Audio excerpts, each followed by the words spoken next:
In the heart of a Wyoming winter, where the wind howled like a pack of wolves and the snow fell in relentless sheets, a lone woman stumbled through the frozen wilderness. Her name was Clara, though she barely remembered it herself, her mind clouded by hunger and cold. Her tattered coat, once a fun piece of city fashion, hung in rags around her frail frame, offering little protection against the biting frost. She had been running for days, perhaps weeks, from a past she could no longer piece together, her memories fragmented like shards of ice. Her boots, worn to the soles, sank deep into the snow with every step, each one heavier than the last. The world around her was a blur of white, the horizon swallowed by the blizzard's fury. She didn't know where she was going, only that she had to keep moving, driven by a primal instinct to survive. Her breath came in shallow gasps, her lips cracked and bleeding, her fingers numb to the bone. She had no food, no water,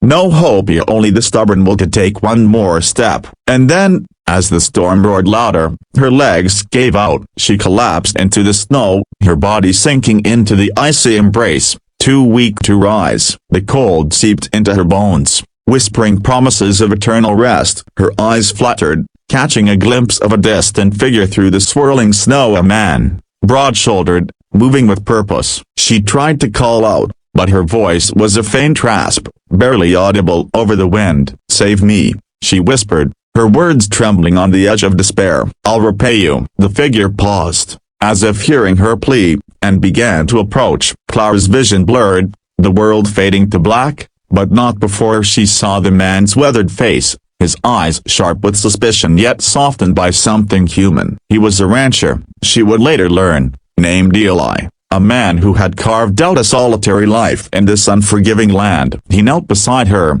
his gloved hands hesitating before touching her fragile form. Her words echoed in his mind, "I'll repay you," a promise that stirred both doubt and curiosity. Eli had seen enough of the world to know that trust was a rare currency, but something in her desperate gaze held him there. He lifted her into his arms, her weight barely more than a child's, and turned back toward his cabin. The storm raging around them, the snow stung his face, but he pressed on, driven by a sense of duty he couldn't name. Clara's head lolled against his chest, her breaths faint but steady, a fragile thread tying her to life. Eli didn't know who she was or what she was running from, but he knew one thing: if he left her here, the snow would claim her. The cabin was miles away, and the storm showed no mercy. His boots crunched through the drifts, each step a battle against the elements. Clara's whispered promise lingered in his thoughts, a mystery he wasn't sure he wanted to unravel. Yet, as he carried her through the blizzard,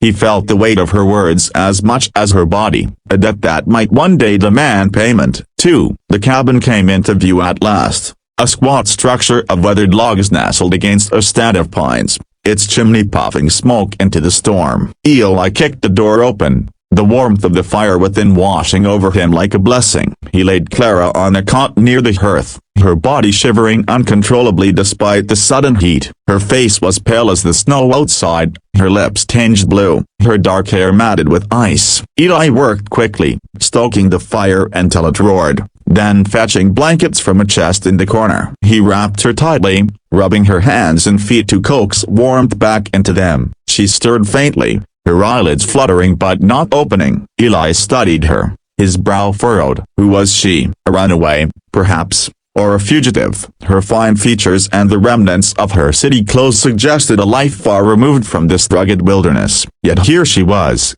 half dead in his world, her whispered promise hanging between them like a ghost. Eli had lived alone for years, his only companions the cattle he tended and the memories he kept buried. He wasn't one for charity, but he couldn't turn away someone so clearly on the edge of death. As the fire crackled, he boiled water and rummaged through his meager supplies for something to feed her. He found a tin of broth, heated it over the flames, and spooned it carefully into her mouth. When she stirred again, she swallowed weakly, her eyes opening for a moment, glassy but alive. "Thank you," she murmured, her voice barely a breath. Eli nodded, unsure what to say. He wasn't used to gratitude, or to company. The storm outside raged on, sealing them in this small world of warmth and uncertainty. Eli sat back in his chair, watching her breathe, her chest rising and falling with fragile determination. He wondered what kind of trouble she carried, what kind of debt she meant to repay. His life had been simply hard, but simply until now. The thought of her promise gnawed at him. Repayment could mean anything: money, loyalty, or something darker. He'd heard stories of strangers bringing trouble to those who helped them, and he'd seen enough of human nature to believe them. Yet, as he watched her sleep, her face softened by the firelight, he felt a pull he couldn't explain. Maybe it was the loneliness of his own life, or maybe it was the mystery of hers. Either way, he knew she'd change things, whether he wanted her to or not. The night stretched on, the storm howling like a beast outside, and Eli kept watch, his rifle close at hand. He didn't know if danger followed her, but he'd be ready if it did. Clara slept fitfully, muttering words he couldn't make out, her dreams haunted by whatever she'd left behind. Eli leaned forward, listening, but the words slipped away like snowflakes on the wind. He wondered if she'd live through the night, and if she did, what kind of reckoning awaited them both. 3. Dawn broke with the paled, cold light filtering through the cabin's single window, the storm having quieted to a gentle flurry. Clara's breathing had steadied, though she remained unconscious, her body fighting to reclaim what the cold had stolen. Eli hadn't slept, his eyes red from the long night of watching. He'd tended the fire, checked her pulse, and kept his rifle within reach, his instincts honed by years of living on the edge of nowhere. The cabin was his fortress, built with his own hands after he'd left the world behind, a world of betrayal and loss he didn't care to revisit. Clara's presence felt like an intrusion, yet he couldn't bring himself to resent her. She was a puzzle, one he wasn't sure he wanted to solve. He brewed coffee, the bitter aroma filling the cabin, and sat by her side, studying her face for clues. Her features were delicate but worn, as if life had carved its hardships into her skin. A faint scar ran along her jaw, barely visible but telling. She wasn't just a lost traveler, she carried a story, one that might bring trouble to his door. Eli sipped his coffee, his thoughts drifting to her whispered promise. "I'll repay you." The words felt like a contract, binding them in ways he didn't understand. He'd saved her life, but at what cost? As the morning wore on, Clara stirred, her eyes opening fully for the first time. They were a deep hazel, sharp with intelligence but clouded with fear. She looked at Eli, then at the cabin, her gaze darting as if expecting danger. "Where am I?" she croaked, her voice hoarse. Eli explained, his words gruff but kind, telling her of the storm, her collapse, and his cabin. She listened, her expression guarded, and when he finished, she nodded slowly. "You saved me," she said, her voice stronger now. "I meant what I said. I'll repay you." Eli waved her off, uncomfortable with the debt. He didn't want her gratitude, or whatever else she might offer. But Clara's eyes held a determination that unsettled him. She tried to sit up, wincing as pain shot through her. Eli gently pushed her back down, insisting she rest. She resisted at first, her pride evident, but exhaustion won out. As she lay back, she began to speak, her words halting but deliberate. She told him her name, Clara, and that she'd been traveling west, though she didn't say from what or whom. Her story was vague, full of gaps, but Eli didn't press. He sensed she was holding back, testing him as much as he was testing her. The day passed in quiet tension, Clara resting while Eli tended to Coressa chopping wood, checking traps, keeping the fire alive. Every so often, he caught her watching him, her gaze calculating. He wondered what she saw, a savior, a threat, or something else entirely. By evening, she could sit up, sipping broth and nibbling on hardtack. The color was returning to her cheeks, but so was her wariness. She asked about the nearest town, the roads, the people. Eli answered sparingly, his own trust hard-earned. He didn't know her, and she didn't know him, but they were bound now, whether they liked it or not. 4. The days that followed were a delicate dance of caution and necessity. Clara grew stronger, her body healing faster than Eli expected. She moved with a quiet grace, helping with small tasks and mending a torn shirt, stirring the pot over the fire though her hands trembled at times, betraying her lingering weakness. Eli watched her closely, not out of distrust alone but curiosity. She was no ordinary wanderer. Her speech, when she chose to speak, carried an educated lilt, and her manners suggested a life of refinement, now cast into the harsh reality of his world. Yet she adapted, learning the rhythm of the cabin, the creak of the floorboards, the way the wind sang through the pines. Eli found himself talking more than usual, sharing bits of his life via how he'd come to this land after losing everything, how he'd built the cabin to escape the past. Clara listened, her eyes softening, though she offered little of her own story in return. She spoke of repaying him often, her voice firm, as if it were a vow she'd died to keep. Eli brushed it off, but the words lingered, heavy with unspoken meaning. Outside, the snow had settled, blanketing the world in silence. Eli taught Clara how to check the traps, though she flinched at the sight of a snared rabbit. She was no stranger to hardship, he could tell, but that still unsettled her. One evening, as they sat by the fire, she finally opened up, her voice low and halting. She'd been married once, she said, to a man with a cruel streak and powerful friends. She'd fled, leaving everything behind, but he was hunting her. She didn't say his name, and Eli didn't ask. The fear in her eyes was enough. He felt a surge of protectiveness, mixed with unease. If her husband was as powerful as she implied, trouble might follow her here. Eli had fought his own battles, but he'd sworn never to get entangled in someone else's. Yet here he was, caught in her orbit. Clara sensed his hesitation and reached for his hand, her touch light but earnest. "I won't bring harm to you," she said. "I swear it." Eli pulled away, not unkindly, but he couldn't shake the feeling that her promise was a double-edged sword. The next day, tracks appeared in the snow near the cabin, boots, too large to be Clara's, circling the perimeter. Eli's blood ran cold. He checked his rifle, his jaw tight, and told Clara to stay inside. She obeyed, her face paled, but her eyes burned with defiance. Whoever was out there, they weren't lost travelers. Eli followed the tracks, his breath visible in the crisp air, his senses sharp. The trail led to a ridge, then vanished, as if the stranger had known how to cover their path. When Eli returned, Clara was at the window, her expression unreadable. "It's him, isn't it?"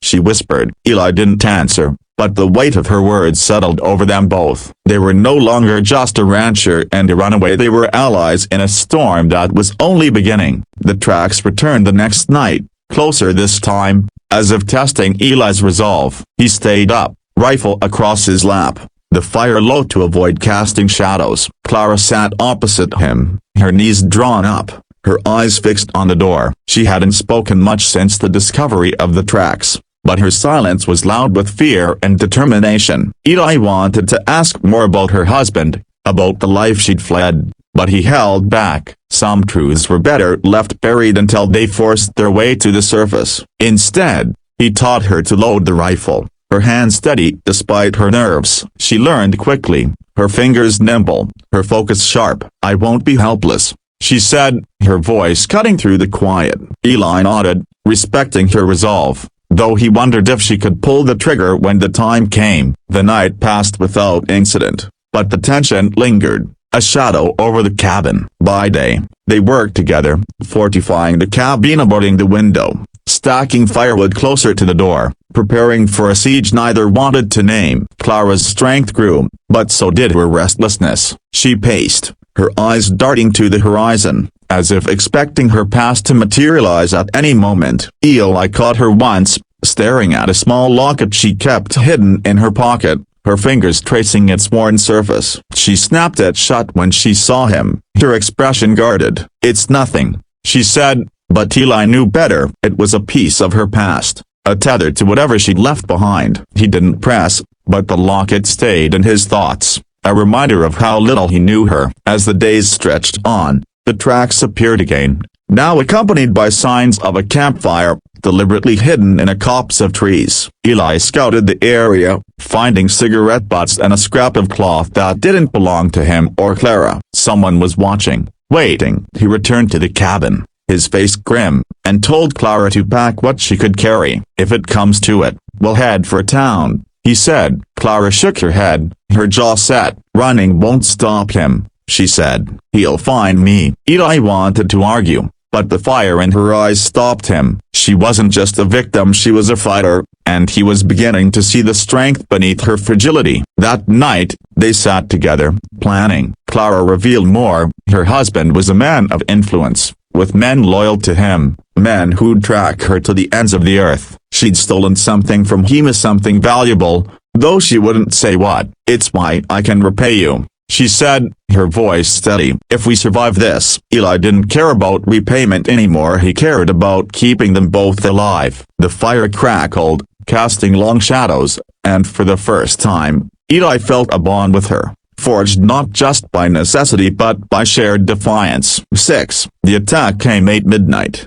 swift and silent. Eli woke to the sound of a twig snapping outside, his senses honed by years of living on the edge. He grabbed his rifle, motioning for Clara to stay low. She obeyed, clutching the knife he'd given her, her eyes wide but resolute. The door rattled, a deliberate test, and then a voice called out, smooth and menacing, "Clara, I know you're in there. Come out, and no one gets hurt." Eli's blood ran cold. It was her husband, or one of his men. Clara's face strained of color, but she shook her head, mouthing, "Don't." Eli nodded, his grip tightening on the rifle. He crept to the boarded window, peering through a crack. 3 men stood outside, their silhouettes dark against the snow, armed and ready. The leader stepped forward, his voice dripping with false charm. "You've got no business with that trencher, Clara. Give me what's mine, and we'll leave him be." Clara's hand tightened on the knife, her lips pressed into a thin line. Eli whispered, "What did you take?" She hesitated,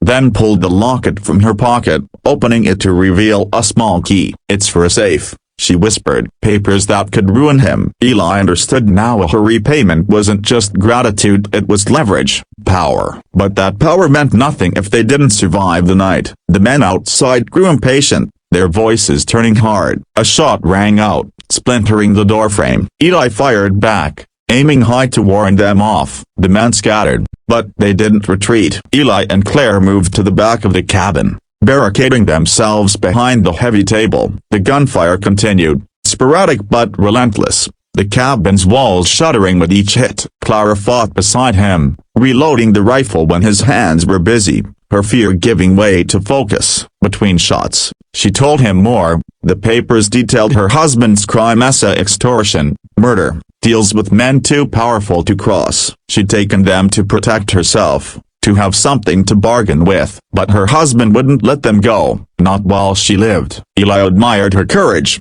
but he cursed her recklessness. They were in this now, together, and there was no way out but through. The siege lasted hours, the men outside circling like wolves, testing every angle. Eli and Clara held their ground, but ammunition was low, and the cabin wouldn't hold forever. As dawn approached, Eli made a decision. "We make a stand," he said, "or we run." Clara chose to fight, her eyes blazing. They fortified their position, waiting for the final assault. When it came, it was brutal. Men storming the cabin, breaking through the weakened door. Eli fired, taking down one, then another, but the third man tackled him, the rifle skittering across the floor. Clara lunged, her knife flashing, and the man fell, clutching his side. The cabin fell silent, the air thick with smoke and blood. They'd won, for now, but Eli knew more would come. 7. The aftermath was a blur of exhaustion and adrenaline. Eli and Clara dragged the bodies outside,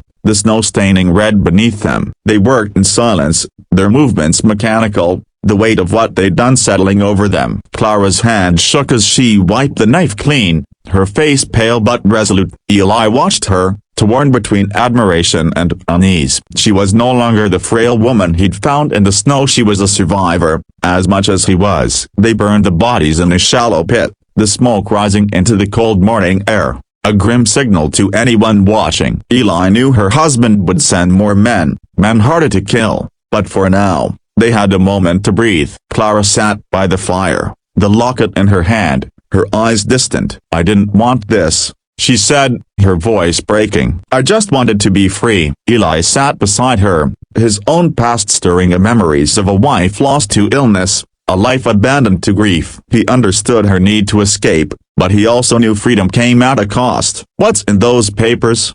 he asked finally. Clara hesitated, then told him, evidence of her husband's dealings with the syndicate, names and dates that could topple empires. The key in her locket opened a safe in a distant city, a safe she'd never reached. Eli realized the stakes were higher than he'd imagined. This wasn't just about her survival, it was about power, corruption, and revenge. He could walk away, send her on her way, but he knew he wouldn't. Something had shifted between them, a bond forged in blood and fire. Clara looked at him, her eyes searching. "You don't have to do this," she said. "You've done enough." But Eli shook his head. He'd saved her once, and now they were tied, her fight his own. They spent the day repairing the cabin, patching the bullet holes, reinforcing the door. Clara worked beside him, her hands steady now, her resolve unbreakable. She spoke of her planet to reach the city, open the safe, and expose her husband's crimes. It was dangerous, maybe suicidal, but it was her only path to freedom. Eli listened,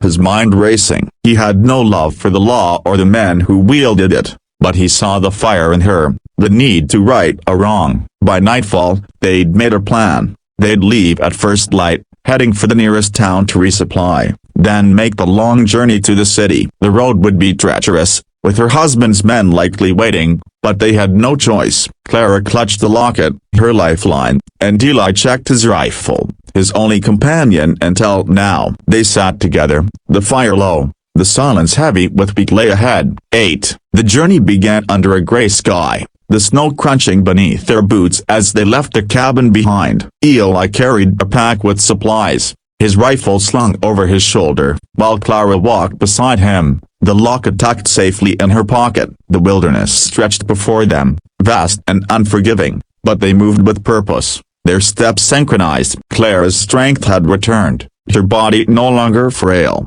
her eyes sharp with determination. Eli watched her, marveling at her resilience, though he kept his thoughts to himself. They spoke little, conserving energy, but their silence was comfortable now, a shared understanding born of survival. The first day passed without incident, but Eli's instincts stayed sharp, scanning the horizon for signs of pursuit. By night, they camped in a sheltered hollow, a small fire their only comfort. Clara took the first watch, her knife at her side, while Eli slept fitfully, his dreams haunted by gunfire and snow. The second day brought troubly a rider on the horizon. Watching from a distance, Eli signaled Clara to stay low, his rifle ready, but the rider vanished as quickly as he'd appeared. They pressed on, the tension growing with each mile. Clara told Eli more about her husband, a man whose charm masked a ruthless hunger for power. She'd loved him once, she admitted, her voice thick with regret, but that love had died long before she'd fled. Eli listened,